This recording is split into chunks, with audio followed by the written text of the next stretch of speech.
Muy buenas tardes, muchas gracias. En primer lugar, pues a la Ribey por la oportunidad de compartir algunas reflexiones con ustedes, a todos ustedes por acompañarnos esta tarde. A lo que yo me voy a referir precisamente es uno de los documentos a los que en el programa se hace referencia y es el elaborado por el Servicio Europeo de Acción Exterior, ya tiene algo más de un año de vida, que es la Estrategia Global y de Seguridad de la Unión Europea, ¿no? Que, como ya diré, pues en definitiva actualiza la visión del mundo de la Unión Europea y a partir de ahí, de ese documento, de su definición, pues hablaremos de cuál es la posición en la que está América Latina en la visión del mundo y en las prioridades de acción exterior de la Unión. Creo que con esto pues dejaremos el escenario más o menos preparado, espero, para que Carlos pues, pueda referirse de una manera más específica a esa acción exterior de la Unión Europea con la región. Ustedes saben que fue en junio de 2016, ¿no? Además, muy poquito después de la conmoción producida por el referéndum del Brexit, cuando la alta representante Federica Mogherini presentó la nueva estrategia global y para la política exterior y de seguridad de la Unión Europea, que es el nombre oficial del documento, ¿no? Bueno, ese documento hay que recordar que sustituía a la anterior estrategia que había sido elaborada en 2003 y revisada en 2008. Y este documento pues, actualiza, como corresponde a un documento de esta naturaleza, actualiza la visión del mundo de la Unión Europea, busca reafirmar su estatus como actor global, redefine objetivos, medios, estrategias de la política exterior. Pero me gustaría resaltar que su significado trasciende la dimensión externa, porque también responde a los temores generados por las sucesivas crisis existenciales de la Unión ante los riesgos del Brexit, cuando aún no se ha recuperado de la crisis del euro o la generada por los refugiados sirios, que en muchos aspectos, más que una crisis de refugiados, es una crisis de gobernanza interna de la Unión. Y son crisis en gran medida autoinfligidas, que reflejan graves problemas institucionales y de gobernanza y fracturas sociales y políticas de la propia Unión. Así que, en cierta forma, al reflexionar sobre el mundo, ¿no?, y sobre la seguridad global, la Unión Europea está también, quizás implícitamente, hablando de sí misma. Y para tener algo de perspectiva, permítanme evocar la primera estrategia de seguridad de la Unión de 2003, subtitulada Una Europa segura en un mundo mejor.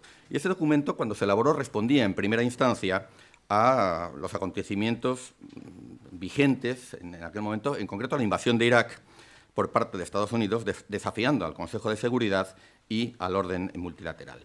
Y frente a la forma en la que se presentó a la Unión Europea en aquel momento, por parte de algunos autores, frente a la tosca y machista metáfora de Robert Keegan de Europa como una Venus débil y afeminada frente a unos Estados Unidos presentados como un Marte viral y asertivo, la Unión rechazó el unilateralismo de la era Bush en nombre del derecho internacional.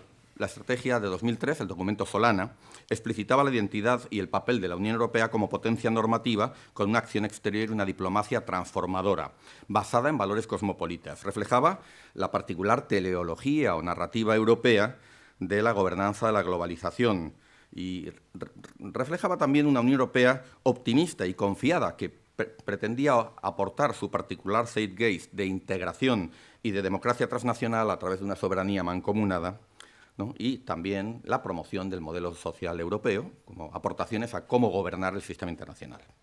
Ya la revisión de la estrategia en 2008 mostraba una visión mucho más recelosa y circunspecta del contexto internacional. Pero el nuevo ciclo político que se inicia en 2014 supone un punto de partida muy diferente al de la estrategia Solana. En 2003, el orden liberal parecía no tener desafíos, pese al 11 de septiembre, y el poder blando de la Unión Europea estaba en su cúspide. En 2015 ese mundo había desaparecido.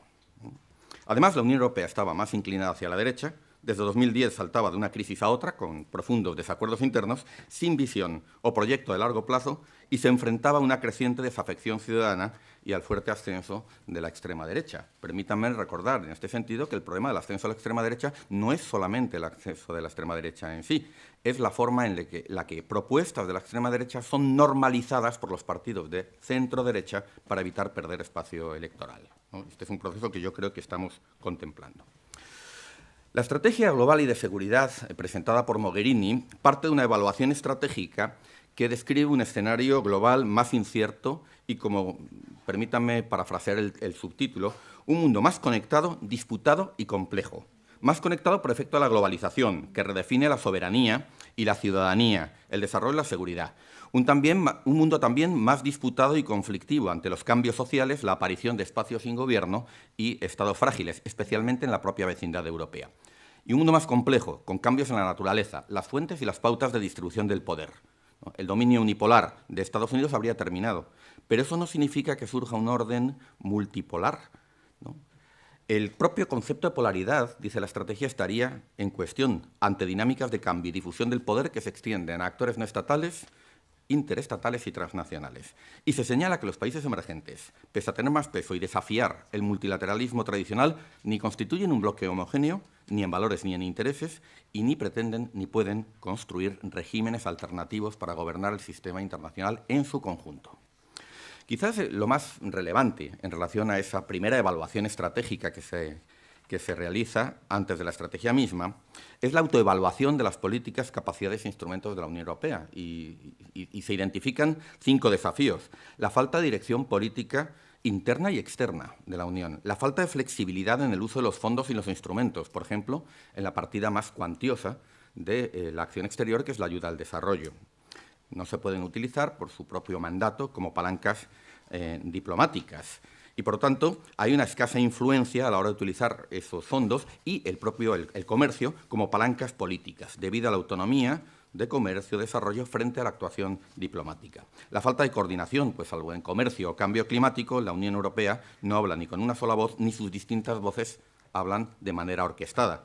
Y la debilidad o las carencias de las capacidades comunes ante la renuencia de los Estados miembros en casos como los grupos de combate, la política europea de seguridad y defensa, o en inteligencia, logística o control de las fronteras exteriores. A partir de esa valoración estratégica que se presentó en 2015, se inicia una segunda fase de elaboración de la estrategia global que se extendió durante 10 meses de consultas, en parte para comprometer a las instituciones y Estados miembros y generar la adecuada apropiación y legitimación deliberativa de la futura estrategia, sorteando los riesgos de bloqueo propios de una negociación diplomática clásica. Y 3 son los elementos que vertebran la nueva estrategia que en junio de 2016 presentaba la propia Federica Mogherini, la alta representante. Primero, la definición de intereses y valores compartidos de la Unión Europea ante el mundo. Segundo, las prioridades de la acción exterior de la Unión. Y tercero, una mirada hacia la propia Unión Europea y sus capacidades e instrumentos. En relación al primero de estos elementos, se plantea que la Unión Europea debe actuar con una combinación de principios y pragmatismos, un pragmatismo basado en principios. Y de esta manera se afronta el tradicional dilema de política exterior entre intereses y valores, asumiendo que ambos pueden conciliarse. Pero hay un visible giro hacia el pragmatismo respecto a la Estrategia 2003. Y esto quizás supone una menor confianza en la capacidad transformadora de la Unión Europea en su entorno, sea en Europa Oriental, en Turquía o en el Mediterráneo. Y la apuesta por un nuevo concepto que es central en la estrategia, ¿no? Y es la resiliencia de ese entorno. Es decir, la capacidad de ese entorno para hacer frente a shocks, ¿no? Y reponerse frente a los shocks que pudieran producirse. De hecho, el componente de democracia y derechos humanos que aparece en el Tratado de Lisboa y que es un eje vertebrador de la acción exterior de la Unión Europea, en la estrategia se sitúa como un medio para alcanzar esa resiliencia del entorno. Y aquí hay un visible cambio de lenguaje respecto a documentos anteriores u otros documentos de acción exterior de la Unión Europea. La estrategia define con claridad 5 prioridades de la acción exterior de la Unión: la seguridad de la propia Unión, como es obvio, la resiliencia de la vecindad, la gestión integrada de los conflictos, el apoyo a órdenes regionales y la reforma de la gobernanza mundial. En conjunto, esas prioridades indicarían que, pese al pretendido carácter global de la estrategia, el documento está presidido por preocupaciones de seguridad y hay un claro enfoque hacia la vecindad de la propia Unión Europea, hacia esa vecindad inestable y cargada de riesgos. Uno de los elementos que se plantea es la necesidad de apoyar órdenes regionales en las distintas regiones. Con lo cual, la estrategia reafirma la relevancia del regionalismo y la integración regional, seña de identidad de la Unión, del interregionalismo como instrumento de gobernanza global. La Unión Europea, dice textualmente, apoyará formas voluntarias de gobernanza regional en todo el mundo. Pero constatando que el concepto de región es variable y supone distintas configuraciones de poder, la estrategia define objetivos específicos para cada región. Ahora hablaré un poquito sobre el caso de América Latina. Y permítanme detenerme en lo planteado para la región atlántica, que en la estrategia se define como un conjunto. Y esto es importante también para entender la posición de América Latina en esta nueva visión. La estrategia reivindica una relación sólida basada tanto en la Alianza Atlántica como en acuerdos comerciales. Se menciona el TTIP con los Estados Unidos, el CETA con Canadá, el objetivo de establecer un espacio atlántico más amplio con América Latina y el Caribe. Y estos son aspectos, si me permiten, en los que la estrategia, que partía implícitamente de la presunción de una victoria electoral de Hillary Clinton, quedó desactualizada ya antes de ser presentada, ¿no?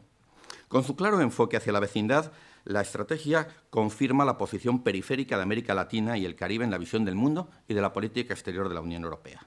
La región, además, es situada en el marco geopolítico atlántico, junto a los Estados Unidos, sin más elemento justificativo que los valores compartidos, que, según la estrategia, harían de los países latinoamericanos y caribeños unos socios privilegiados para abordar desafíos globales.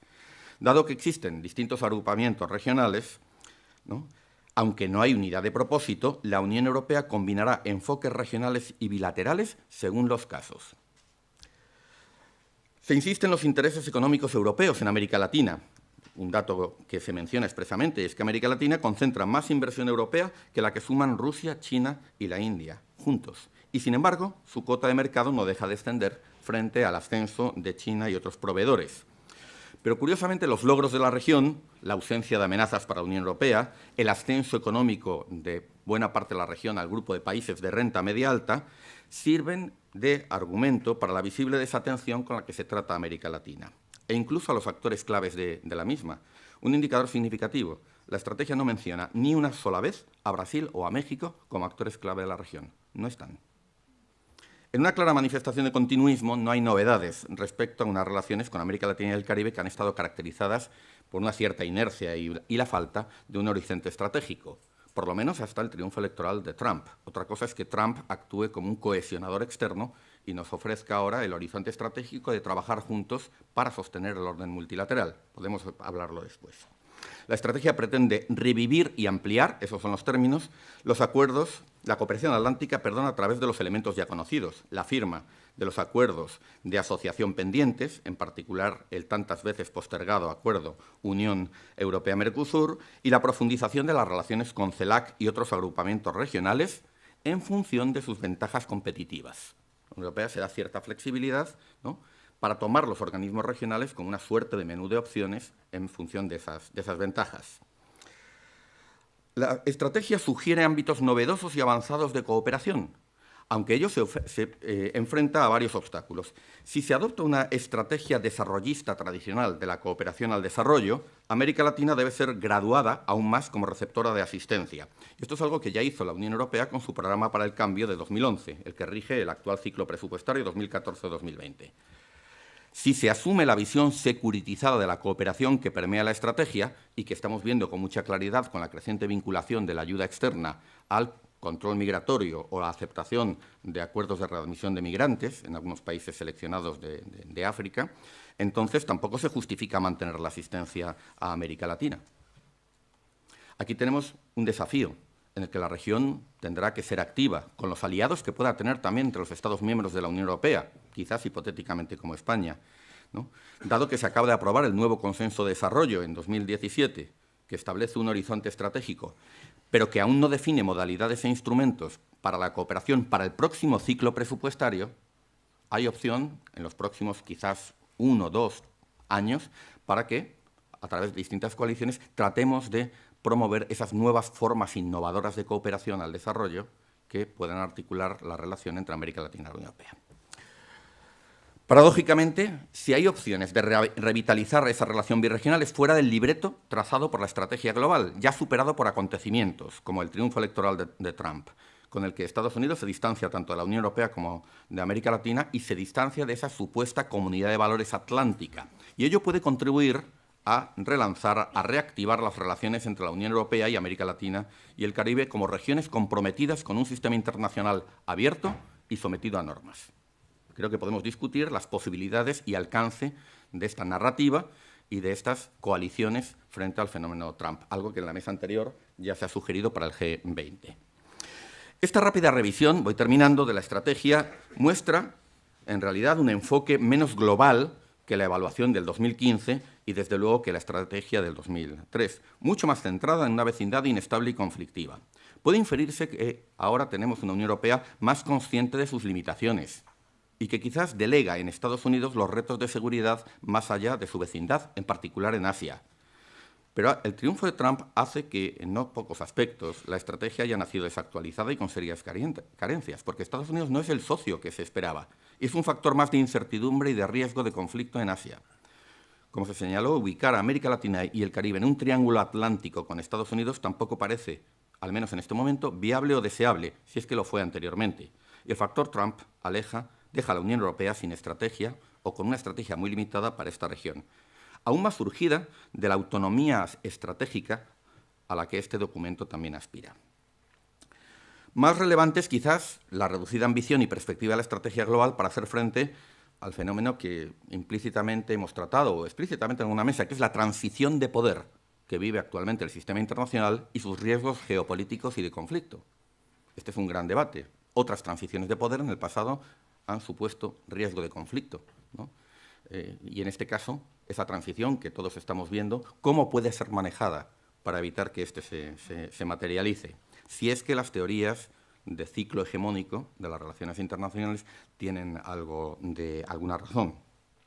Parece que no hay en la estrategia valga la redundancia, una estrategia de cara a las potencias emergentes, que en el documento apenas se mencionan. Sí China, sí la India, no Brasil, no México.